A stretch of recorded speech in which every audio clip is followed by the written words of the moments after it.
Bismillahirrahmanirrahim. Assalamu alaikum students. Today our topic is detection of elements in organic compounds. अब ये आप लोगों को पिछले लेक्चर्स में भी मैंने क्लियरली बता दिया था कि जितने भी ऑर्गेनिक कंपाउंड्स हैं, हर ऑर्गेनिक कंपाउंड के अंदर जो एलिमेंट्स इसेंशियली प्रेजेंट होते हैं, these are carbon and hydrogen. Carbon and hydrogen तो इसेंशियली प्रेजेंट हैं, लेकिन उसके अलावा कुछ एलिमेंट्स और भी प्रेजेंट हो सकते हैं, जैसे oxygen, nitrogen, sulphur, halogen, phosphorus and metals. अगर तो ऑर्गेनिक कंपाउंड के अंदर जैसे carbon, hydrogen, nitrogen, oxygen, sulphur, halogens ये प्रेजेंट हैं तो फिर हम उसको ऑर्गेनिक कंपाउंड कहेंगे. लेकिन अगर हमारे ऑर्गेनिक कंपाउंड के अंदर मेटल्स भी प्रेजेंट हैं तो फिर उस कंपाउंड को हम कहेंगे ऑर्गेनोमेटेलिक कंपाउंड. तो इन सारे एलिमेंट्स को हम डिटेक्ट कर सकते हैं किसी भी ऑर्गेनिक कंपाउंड के अंदर कि वेदर दीज आर प्रेजेंट और absent by means of some chemical test. तो इसके लिए हम कुछ केमिकल टेस्ट परफॉर्म करते हैं. सबसे पहले है detection of carbon and hydrogen. Carbon और हाइड्रोजन को हम एक ही केमिकल टेस्ट के थ्रू डिटेक्ट कर सकते हैं. इट मीन्स कि हम एक ही केमिकल कंपाउंड यूज़ करेंगे और उसे हम आइडेंटिफाई कर लेते हैं कि हमारे इस ऑर्गेनिक कंपाउंड के अंदर कार्बन और हाइड्रोजन प्रेजेंट हैं या नहीं.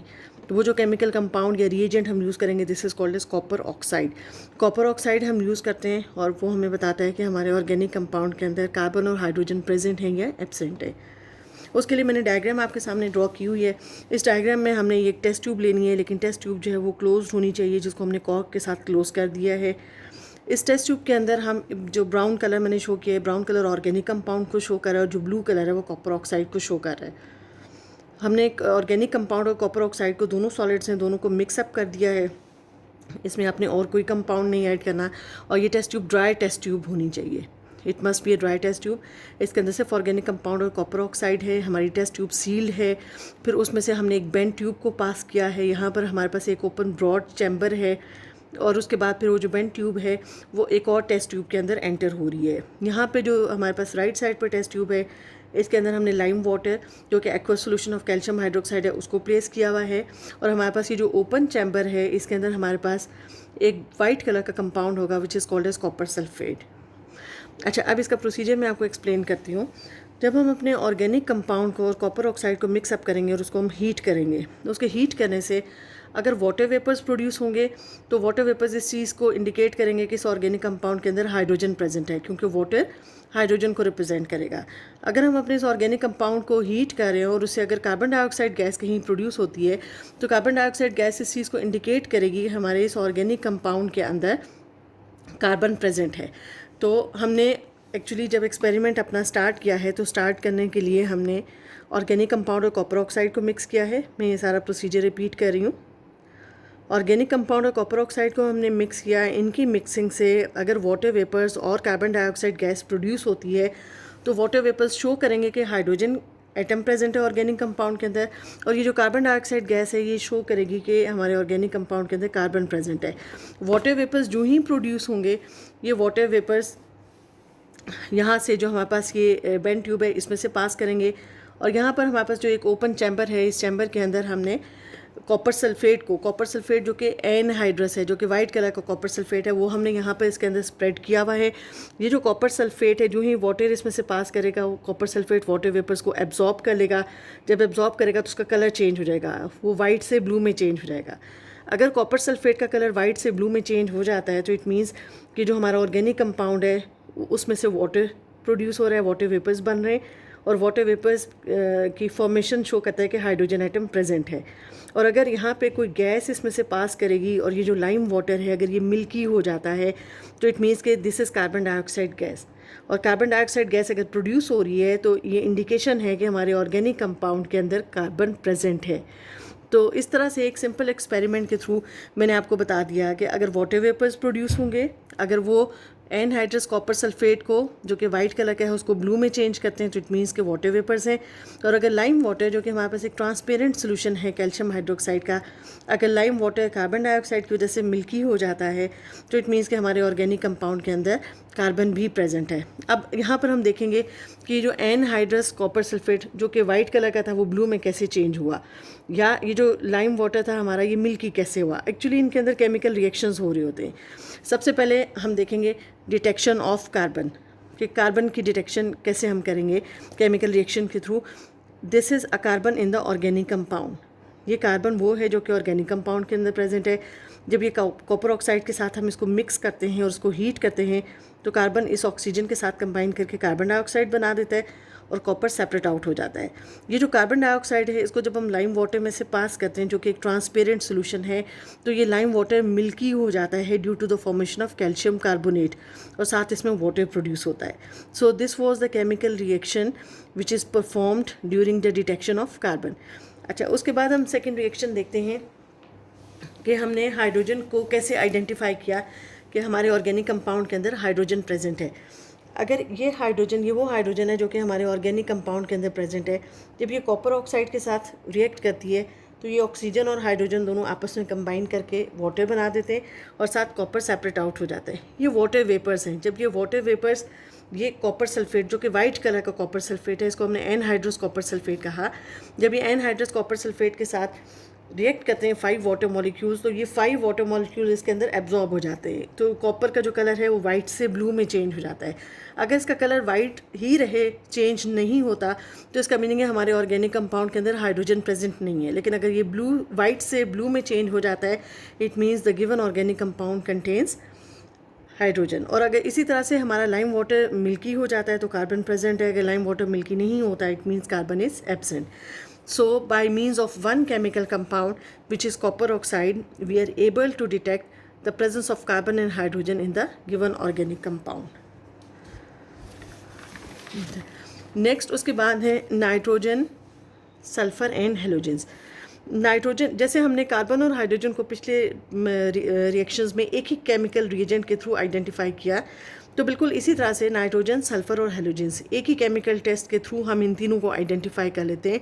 और वो जो केमिकल टेस्ट है, उस केमिकल टेस्ट के लिए हमने पहले एक सोल्यूशन को प्रिपेयर करना है which is called as preparation of Lassaigne's solution, और this is called as sodium extract. जब हम ये लेजाइंस सोल्यूशन प्रिपेयर कर लेते हैं तो इससे हम नाइट्रोजन, सल्फर और हेलोजन तीनों एलिमेंट्स को डिटेक्ट कर लेते हैं। अच्छा, अब ये स्टेप वाइज डायग्राम के थ्रू मैं आपको एक्सप्लेन करूँगी कि हमने लेजाइन सोल्यूशन को कैसे प्रिपेयर करना है। सबसे पहले हमने ये एक ग्लास ट्यूब ली है जो कि बहुत ही नैरो डायमीटर की ग्लास ट्यूब है। This is called as fusion tube. आपने याद रखना है, टेस्ट ट्यूब का डायमीटर और उसकी लेंथ ज़्यादा होती है। ये बहुत एक स्मॉल साइज्ड ग्लास ट्यूब है जिसका बहुत ही नैरो डायमीटर है। इसके अंदर हमने सोडियम मेटल को प्लेस किया हुआ है। Sodium metal is placed in a fusion tube. इसको हम हीट करेंगे। इसको हमने इतना हीट करना है कि सोडियम मेटल मेल्ट हो जाए। जब ये सोडियम मेटल मेल्ट हो जाएगा तो फिर उसके अंदर हमने ये ब्राउन कलर से जो मैंने शो किया है, this is an organic compound. फिर हमने ऑर्गेनिक कंपाउंड का थोड़ा स्मॉल क्वांटिटी हमने इसके अंदर ऐड की। उसको अगेन हम हीट करेंगे। जब अगेन हम उसको हीट करेंगे तो ये ऑर्गेनिक कंपाउंड सोडियम मेटल के साथ रिएक्ट कर जाएगा। जब ये दोनों आपस में रिएक्ट कर जाएंगे तो इनके रिएक्शन से हमारे पास कुछ कंपाउंड्स बन जाएंगे। वो कंपाउंड्स आपने याद रखने हैं, आयनिक कंपाउंड्स होंगे। सोडियम मेटल जब ऑर्गेनिक कंपाउंड के साथ रिएक्ट करेगा तो इनके रिएक्शन से कुछ कंपाउंड्स बन जाएंगे, वो आयनिक कंपाउंड्स होंगे। उन कंपाउंड्स के अंदर फिर हम नाइट्रोजन, सल्फर और हेलोजेंस को डिटेक्ट करेंगे। अब हमें कैसे पता चलेगा कि हमारा रिएक्शन कंप्लीट हो गया है या हमने कितना हीट करना है? इस टेस्ट ट्यूब का बॉटम जब रेड हॉट हो जाए तो फिर हम हीटिंग स्टॉप कर लेंगे और इस टेस्ट ट्यूब को हमने फिर चाइना डिश में ट्रांसफर, यही जो रेड हॉट टेस्ट ट्यूब है इसको हम ट्रांसफ़र कर देंगे चाइना डिश में। चाइना डिश में हमारे पास already 20 centimetre cube distilled water होगा।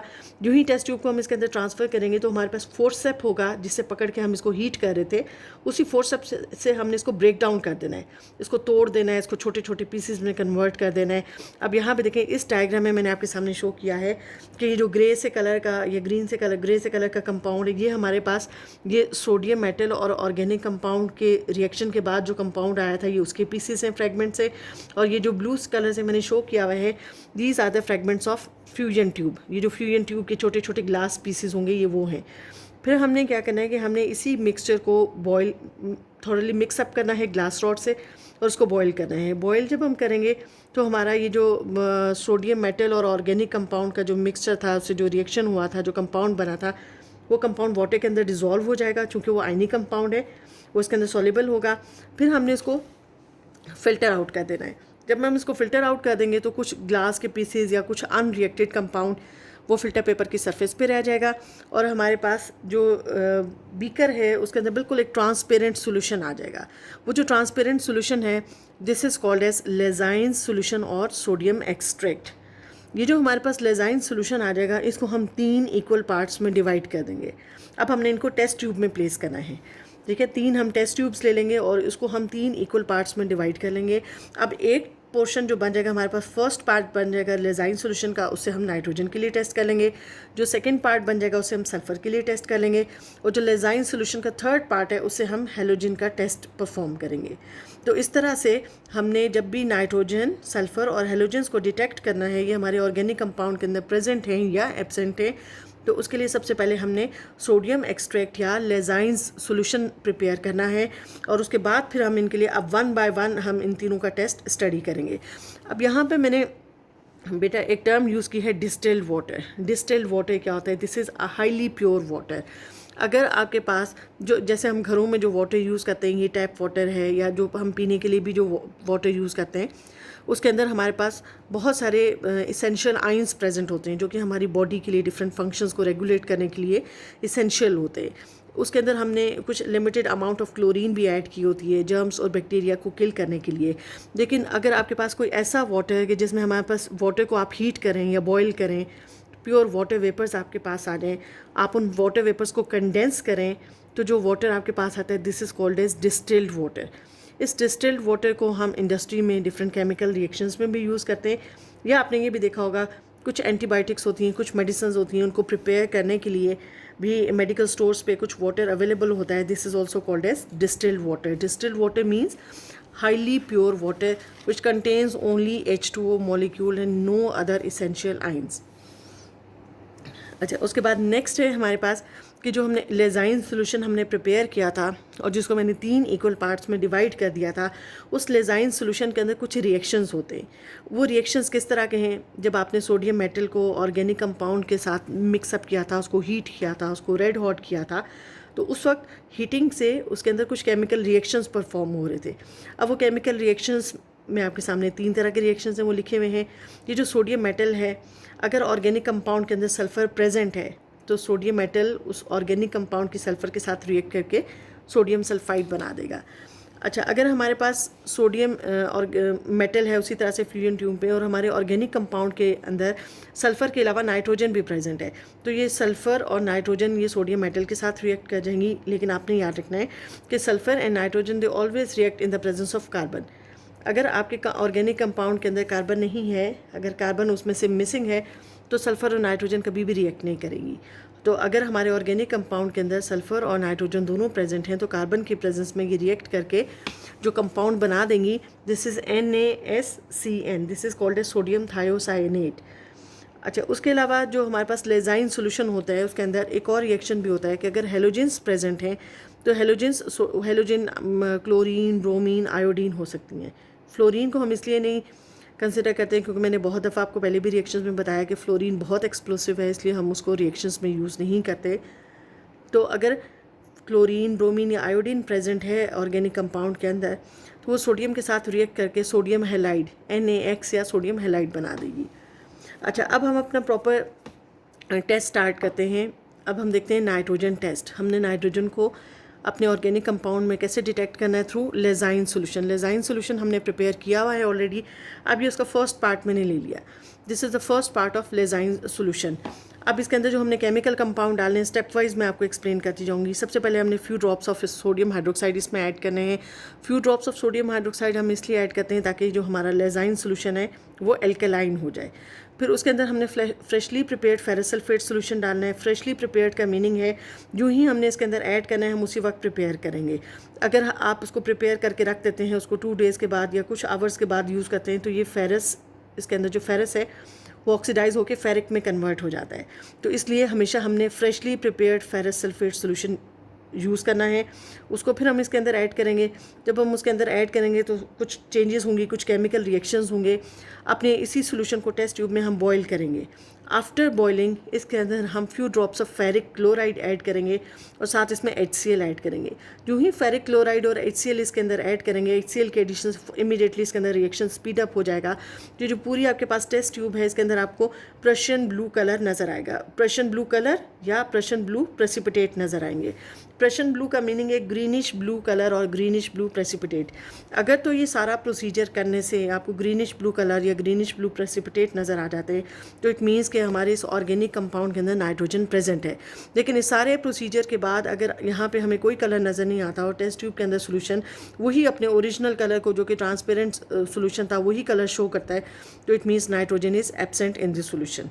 तो यहाँ पर आपने ये याद रखना है कि अगर ये सारे केमिकल्स ऐड करने के बाद अगर प्रशन ब्लू कलर अपीयर हो रहा है, it means nitrogen is present. If Prussian blue colour is absent, it means nitrogen is absent. अच्छा, उसके बाद अब यहाँ पे जो मैंने आपको पूरा प्रोसीजर ये स्टेप वाइज डायग्राम के थ्रू डिफरेंट केमिकल कंपाउंड्स बताए कि हम ये नाइट्रोजन के अंदर ऐड करते हैं और प्रशन ब्लू कलर आता है। एक्चुअली उसमें डिफरेंट केमिकल रिएक्शंस हो रहे होते हैं। अब ये केमिकल रिएक्शंस मैंने आपके सामने लिखे हुए हैं। अब सबसे पहले मैंने आपके सामने लिखा हुआ है कि लेजाइन सोल्यूशन के अंदर रिएक्शन क्या होता है। ये सोडियम मेटल है, ये ऑर्गेनिक कंपाउंड के अंदर कार्बन और नाइट्रोजन है। जब हम ऑर्गेनिक कंपाउंड को, सोडियम मेटल को हीट करके रेड हॉट फॉर्म में कन्वर्ट कर देते हैं तो एक्चुअली सोडियम, कार्बन और नाइट्रोजन कंबाइन करके उस वक्त सोडियम साइनाइड बना देते हैं। This is called as sodium cyanide. ये सोडियम साइनाइड प्रेजेंट है हमारे लेजाइन सोल्यूशन में। लेजाइन सोल्यूशन के अंदर जब हम फेरस सल्फेट ऐड करते हैं, फ्रेशली प्रिपेयर्ड फेरस सल्फेट, अभी मैंने आपको बताया था, जब वो हम ऐड करते हैं तो हमारे पास ये एक कॉम्प्लेक्स कंपाउंड बन जाता है। ये एक कॉम्प्लेक्स कंपाउंड बन जाता है जो कि एक कॉम्प्लेक्स मॉलिक्यूल है। इसको हमने स्क्वायर ब्रैकेट्स में लिखा हुआ है। ये जो कॉम्प्लेक्स मॉलिक्यूल बन जाता है, अब हमने इसको नेम करना है। इसको आप कैसे नेम करेंगे? जो स्क्वायर ब्रैकेट्स के बाहर है सोडियम, उसको आप पहले लिखेंगे। उसके बाद जो साइनाइड ग्रुप है, इसके ऊपर चूँकि नेगेटिव चार्ज होता है इसलिए आप इसको साइनो लिखेंगे। और यहाँ पर ये 6 इसके ग्रुप्स हैं तो आप इसको हेक्सा मीन्स 6, और साइनाइड के ऊपर चूँकि नेगेटिव चार्ज होता है इसलिए आप इसको साइनो प्रोनाउंस करेंगे।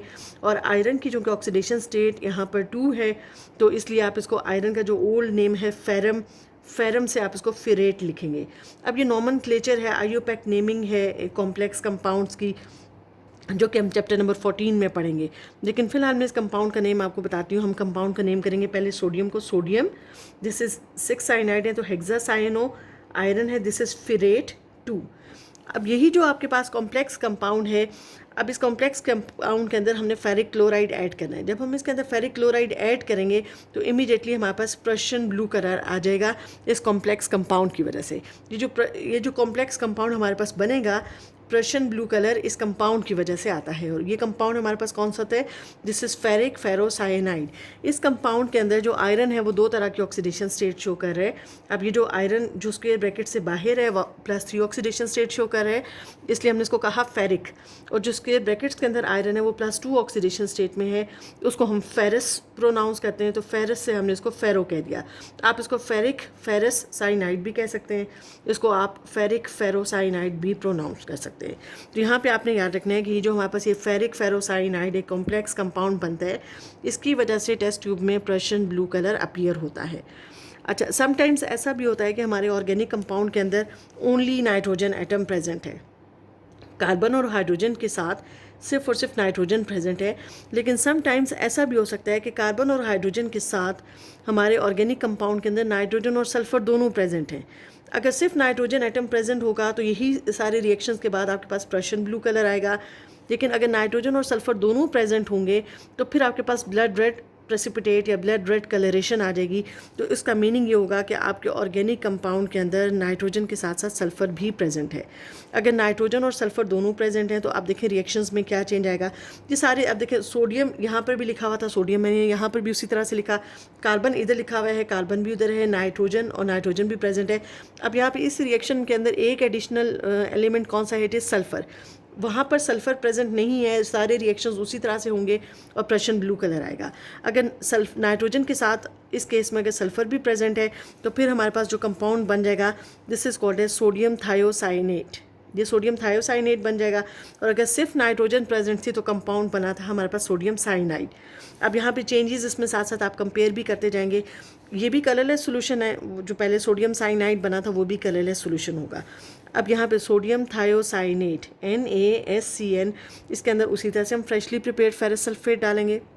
जब हम फ्रेशली प्रिपेयर्ड फेरस सल्फेट इसके अंदर ऐड करेंगे तो बस उसी तरह से एक कॉम्प्लेक्स कंपाउंड बन जाएगा। अब ये जो कॉम्प्लेक्स कंपाउंड बन जाएगा इसको हमने उसी तरह से नेम करना है सोडियम, जो स्क्वायर ब्रैकेट से बाहर है सोडियम। अब ये पहले हमारे पास ये साइनाइड ग्रुप था, अब ये हमारे पास है थायोसायनेटो ग्रुप। तो इसको हम इस तरह से नेम करेंगे, sodium which is outside the square bracket hexathiocyanato, और ये जो आयरन है इसको हम, चूँकि ऑक्सीडेशन स्टेट इसकी +2 है, तो इसको हम फेरेट प्रोनाउंस करेंगे, सोडियम हेक्साथायोसायनेटो फेरेट 2। ये कॉम्प्लेक्स बन जाएगा। अब इस कॉम्प्लेक्स की वजह से अभी फ़िलहाल हमारे सोल्यूशन के अंदर कोई कलर नहीं आता है। इसके अंदर फिर हम उसी तरह से फिर फेरिक क्लोराइड सोल्यूशन डालेंगे। यूँ ही हम इसके अंदर फेरिक क्लोराइड सोल्यूशन डालेंगे तो इमीडिएटली आपकी जो टेस्ट ट्यूब है उसके अंदर ब्लड रेड प्रेसिपिटेट्स अपीयर होंगे या ब्लड रेड कलरेशन आ जाएगी। तो ब्लड रेड कलरेशन इंडिकेट करती है कि हमारा जो ऑर्गेनिक कंपाउंड है उसके अंदर नाइट्रोजन और सल्फ़र दोनों प्रेजेंट हैं। और यही सारा प्रोसीजर करने के बाद अगर प्रशन ब्लू कलर आ जाता है तो वो इंडिकेट करता है हमारे ऑर्गेनिक कंपाउंड के अंदर सिर्फ और सिर्फ नाइट्रोजन प्रेजेंट है along with carbon and hydrogen. क्योंकि कार्बन और हाइड्रोजन प्रेजेंट होंगे तो हमारा सब्सटेंस ऑर्गेनिक कंपाउंड होगा। तो student, this was all about the detection of carbon, hydrogen, nitrogen and sulphur in the organic compounds. आप इन रिएक्शंस को, या जो मैंने डायग्राम्स के थ्रू स्टेप वाइज प्रोसीजर बताया, आप उसको दोबारा एक दफ़ा केयरफुली स्टडी करें, ऑब्जर्व करें, और इन रिएक्शंस की जितनी आप रिटन प्रैक्टिस करेंगे तो ये रिएक्शंस आपको ईजिली याद भी हो जाएंगे। Thank you so much.